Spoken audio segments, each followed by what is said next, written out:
Airport authority of India থেকে নতুন recruitment বিজ্ঞপ্তি প্রকাশিত হয়েছে। বিজ্ঞপ্তি অনুসারে এখানে বলা হচ্ছে recruitment of various post in airport authority of India southern রিজিয়নে এই নোটিফিকেশান পাবলিশড হয়েছে। এবার নোটিফিকেশান অনুসারে কী কী পোস্টে আপনারা আবেদন করতে পারবেন সেই সমস্ত বিষয়গুলো আমরা আজকে দেখে নেব। নিচের দিকে চলে আসছে, এখানে প্রথমে বলা হয়েছে পোস্ট কোড 1, পোস্টের নাম হচ্ছে জুনিয়র অ্যাকাউন্টেন্ট। জুনিয়র অ্যাকাউন্টেন্ট পদে এখানে যেটা মেনশন করা হচ্ছে স্যালারি 31,000 টাকা থেকে 92,000 টাকা পর্যন্ত আপনাদের এখানে স্যালারি দেওয়া হবে। জেনারেল ভ্যাকান্সি 40টা, ইডাব্লিউএস 6টা, ওবিসি 18টা, এসসি 2টা, এসটি 7টা, টোটাল 73 পোস্টে ভ্যাকান্সি এখানে কিন্তু ছাড়া হয়েছে জুনিয়র অ্যাসিস্ট্যান্ট পদে। এবার নিচের দিকে আসলে আপনারা এখানে দেখতে পাবেন এখানে ব্যাকলগ কিছু ভ্যাকান্সি আছে, যেখানে কিন্তু 2টো শূন্যপদে ভ্যাকান্সি মেনশন করা আছে। ফ্রেশারদের জন্য যে ভ্যাকান্সি সেটা হচ্ছে 73টা শূন্যপদ। এবার এখানে আরও ভ্যাকান্সি মেনশন করা আছে, যেমন এখানে দেওয়া আছে vacancy and reservation for the post senior assistant electronics. Senior অ্যাসিস্ট্যান্টের টোটাল ভ্যাকান্সি আছে 25খানা পোস্ট। এখানে 36,000 টাকা থেকে 1,10,000 টাকা পর্যন্ত স্যালারি এখানে আপনাদের দেওয়া হবে। নিচের দিকে চলে আসবো, এখানে দেওয়া আছে vacancy reservation for the post senior assistant accountant. এখানে 19খানা পোস্টের ভ্যাকান্সি আছে, স্যালারি 36,000 টাকা থেকে 1,10,000 টাকা। এবার এখানে মেনশন করা আছে আপনাদের এক্সামিনেশন সেন্টার কোথায় হবে। এক্সামিনেশন সেন্টার দেওয়া আছে চেন্নাই, মাদুরাই, ব্যাঙ্গালোর, কালিকুট, কোচিন, হায়দ্রাবাদ এবং এই সমস্ত জায়গায় আপনারা কিন্তু এক্সামিনেশন সেন্টার হিসাবে চুজ করতে পারেন।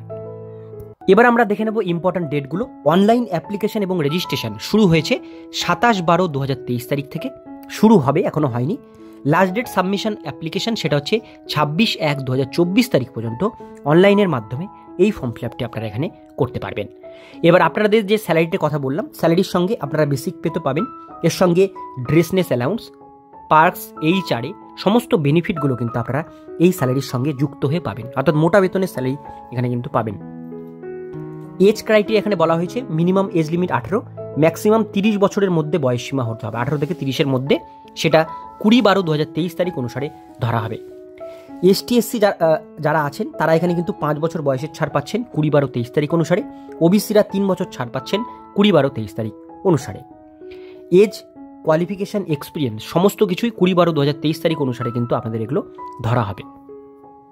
এবার আমরা দেখে নেব প্রত্যেকটি পোস্টের কোয়ালিফিকেশান এখানে কী লাগবে। এখানে কোয়ালিফিকেশান এক্সপিরিয়েন্সের কথা প্রথমে আসছে জুনিয়র অ্যাসিস্ট্যান্ট ফায়ার সার্ভিস। এখানে আপনাদের মাধ্যমিক পাস প্লাস এর সঙ্গে 3 বছরে কিন্তু ডিপ্লোমা কোর্স মেকানিক্যাল বা অটোমোবাইলে যদি থাকে ফায়ারের উপরে আবেদন করতে পারেন। যারা 12 পাস করেছেন তাদের সঙ্গে, যারা 12 শুধু পাস করেছেন তারা কিন্তু তাদের এখানে হেভি মোটর ভেহিকেলসের আপনাদের ড্রাইভিং লাইসেন্স লাগবে। আর ভ্যালিড মিনিমাম আপনাদের 1 বছরের গাড়ি চালানোর এক্সপিরিয়েন্স থাকতে হবে। Light motor vehicles, heavy motor ভেহিকেলসের লাইসেন্স থাকতে হবে, সেটা 20/12/23 অনুসারে, তাহলে আপনারা আবেদন করতে পারবেন। এর সঙ্গে যেগুলো আছে ফিজিক্যালি ফিটনেস আপনাদের থাকতে হবে, ঠিক আছে। এখানে মেল ফিমেল দুজনে আবেদন করতে পারছে। ডিস্টেন্স ভিশন, চোখের আই পাওয়ার 6/6 উইদাউট গ্লাসে থাকতে হবে। Near vision N5, colour vision থাকতে হবে। এই সমস্ত জিনিস এখানে কিন্তু মেনশন করে দেওয়া আছে। এবার ছেলেদের ক্ষেত্রে এখানে হাইট লাগবে 167, মেয়েদের ক্ষেত্রে 157। চেস্ট ছেলেদের 81, এক্সপেন্স 5 সেন্টিমিটার। এবার ওয়েট ছেলেদের ক্ষেত্রে 55 কেজি, মেয়েদের ক্ষেত্রে 45 কেজি হলে আবেদন এটা করতে পারছে। এটা হচ্ছে ফিজিক্যালি ফিট, এটা দেওয়া আছে যেহেতু এই পোস্টটা এরকম টাইপের পোস্ট, সেই জন্য। এবার দ্বিতীয় পোস্টটি দেখে নেব জুনিয়র অ্যাসিস্ট্যান্ট অফিস। এখানে শুধুমাত্র গ্র্যাজুয়েট পাশে আপনারা এটা আবেদন করতে পারবেন। সিনিয়র অ্যাসিস্ট্যান্ট ইলেকট্রনিক্স, এখানে আপনাদের ইলেকট্রনিক্স, টেলিকমিউনিকেশন বা রেডিও ইঞ্জিনিয়ারিংয়ের উপরে ডিপ্লোমা কোর্স থাকলে আবেদন করতে পারবেন।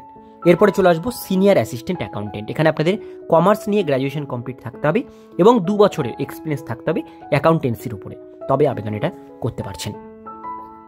তো সমস্ত ডিটেইলস বিষয়গুলো আপনার সাথে শেয়ার করলাম। যারা আবেদন করতে চান অবশ্যই এটা অনলাইনের মাধ্যমে 27 তারিখ থেকে আবেদন করতে পারেন। আজকের ভিডিও এতটুকুন পর্যন্তই। ভিডিওটি কেমন লাগলো অবশ্যই কমেন্টে জানাবেন। ভালো লাগলে লাইক করবেন, চ্যানেলে প্রথমবার হলে সাবস্ক্রাইব করে পাশের বেল আইকনটিকে বাজিয়ে রাখবেন, কারণ আমরা এরকমই প্রতিনিয়ত ছোট বড় চাকরির আপডেট আমাদের চ্যানেলে দিয়ে থাকি। আপনারা দেখছেন আপনাদের প্রিয় মাই ক্যাফে চ্যানেল।